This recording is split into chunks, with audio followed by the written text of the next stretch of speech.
আমার ভাইয়েরা, কতটা ঈমানকে শক্ত করে ধরা কঠিন। আমি আজকে আবু বকরের জীবনে পড়ছিলাম, বিশ্বনবীর উপর ঈমান আনার কারণে আবু বকর রাদিয়াল্লাহু তাআলা আনহুর উপরে যে নির্যাতন হয়েছে, আবু বকর রাদিয়াল্লাহু তাআলা আনহুর উপরে যত নির্যাতন হয়েছে, যে সকল সাহাবা একরামের উপরে হয়েছিল, এই ঈমানকে শক্ত করে ধরার কারণে তার ভিতরে আবু বকর রাদিয়াল্লাহু তাআলা আনহু পর্যন্ত ছিলেন। শুধুমাত্র ঈমান আনার কারণে আবু বকর রাদিয়াল্লাহু তাআলা আনহুর উপরে উতবা ইবনে রাবিয়া, একজন কাফেরের নাম। আর রাহিকুল মাকতুমের ভিতরে দেখছিলাম আসহাবে রাসূলের জীবন কথায় আবু বকরের জীবনে সামান্য হতম হলেও তুলে ধরা হয়েছে। আমার মুসলমান ভাইয়েরা, আবু বকর রাদিয়াল্লাহু তাআলা আনহু বিশ্বনবীকে সাহায্য করার কারণে, বিশ্বনবীর উপরে ঈমান আনার কারণে উতবা ইবনে রাবিয়া অত্যন্ত চড়াও হয়ে আবু বকর রাদিয়াল্লাহু তাআলা আনহুকে মারতে শুরু করলেন। অনেকক্ষণ পিটানোর পরে আবু বকর রাদিয়াল্লাহু তাআলা আনহু জ্ঞান হারিয়ে ফেললেন। যতটুকু মারার হলো, যতক্ষণ পর্যন্ত জ্ঞান ছিল ততক্ষণ পর্যন্ত ঈমান থেকে তাকে দূরে সরাতে পারেনি। ঈমান আনার কারণে, আবু বকর বিশ্বনবীর সাথে চলার কারণে, ঈমান এনে আল্লাহকে শক্ত করে ধরার কারণে উতবা ইবনে রাবি আবু বকর রাদিয়াল্লাহু তাআলা আনহুকে পিটাতে শুরু করলেন। পিটাতে পিটাতে যত পিটায় তত আবু বকরের ঈমান আল্লাহর উপরে অবিচল তার বেড়ে গিয়েছিল না কমে গিয়েছিল বলেন? বেড়ে গিয়েছিল না কমেছিল বলেন? বেড়েছিল। আমার ভাইয়েরা, দেখলাম আবু বকর রাদিয়াল্লাহু তাআলা আনহুকে পিটাতে পিটাতে তাকে অজ্ঞান করে ফেলে চলে গেল। আবু বকর রাদিয়াল্লাহু তাআলা আনহুর গোত্রের লোকেরা, তামিম গোত্রের লোকেরা যখন খবর পেল যে আবু বকরকে পিটানো হয়েছে, লোকেরা এসে আবু বকর রাদিয়াল্লাহু তাআলা আনহুকে উঠালেন। জ্ঞান ফিরে গেল আবু বকর রাদিয়াল্লাহু তাআলা আনহুর। তার গোত্রের লোকেরা চাদরে করে, কাপড়ে জড়িয়ে কয়েকজনের সাহায্যে আবু বকর রাদিয়াল্লাহু তাআলা আনহুকে বাড়িতে নিয়ে যাওয়া হলো।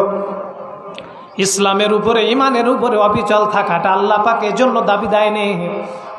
ঈমানের উপরে অবিচল থাকাটাই সবচেয়ে কঠিন। ঈমান আনার চাইতে ওটা বেশি গুরুত্ব। আপনি ঈমান যে কোনো আনতে পারেন, কিন্তু যে কোনো মুহূর্তে আপনার ঈমান চলে যেতে পারে। বিশ্বনবী বলেছেন, ইউমসি মুমিনান ওয়া ইউসবিহু কাফির ওয়া ইউসবিহু কাফির ওয়া ইউমসি মুমিনান। ঈমানের অবস্থা এমন হয়, কখনো কখনো মানুষ সকালবেলা মুমিন থাকে, বিকালবেলা আবার কাফের হয়ে যায়। বিকালবেলা মুমিন থাকে, সকালবেলা কাফের হয়ে যায়।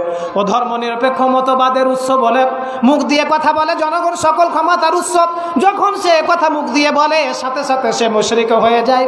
এই জন্য নবীজি বলছেন, যখন সকালবেলা একজন মানুষ মুমিন থাকলে কখনো কখনো বিকালবেলা কাফের হয়ে যায়, আবার বিকালবেলা মুমিন থাকলে সকালবেলা সে কাফের হয়ে যায়। আবু বকর রাদিয়াল্লাহু তাআলা আনহুকে সেবা যত্ন করার পরে আবু বকর রাদিয়াল্লাহু তাআলা আনহুর জ্ঞান ফিরে গেল। আবু বকর রাদিয়াল্লাহু তাআলা আনহুর জ্ঞান ফিরার সাথে সাথে কতটা ঈমানের উপরে অবিচল, কতটা ঈমানকে আল্লাহকে শক্ত করে ধরেছিল আবু বকর রাদিয়াল্লাহু তাআলা আনহু। জ্ঞান ফিরার সাথে সাথে গোত্রের লোকদেরকে বললে, আমার যা হয়েছে হোক, কিন্তু আমার নবী, আমি যার উপর ঈমান এনেছি ওই বিশ্বনবী জনাবে মুহাম্মাদুর রাসূলুল্লাহ সকল বলি সাল্লাল্লাহু আলাইহি সাল্লামের অবস্থাটা কেমন তোমরা বলো।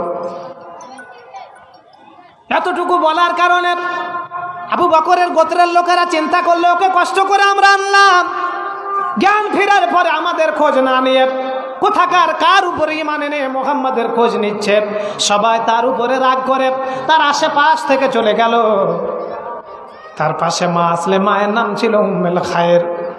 মা যখন তার পাশে আসলেন, মাকে বললেন, মা, আমার একমাত্র কলিজার টুকরা মুহাম্মদ সাল্লাল্লাহু আলাইহি ওয়াসাল্লামের খবর তোমার কাছে থাকলে জানাও।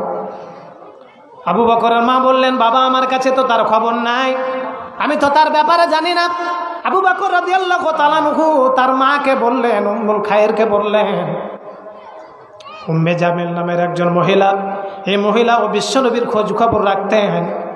আর রাহিকুল মাকতুমের ভিতরে আল্লামা সফিউর রহমান মুবারকপুরি লিখেছেন, বিশ্বনবী তার মা আবু বকর রাদিয়াল্লাহু তাআলা আনহু তার মাকে বললেন, আমার বিশ্বনবীর খোঁজ দিতে পারে উম্মে জামিল, এই মহিলার কাছে তুমি চলে যাও।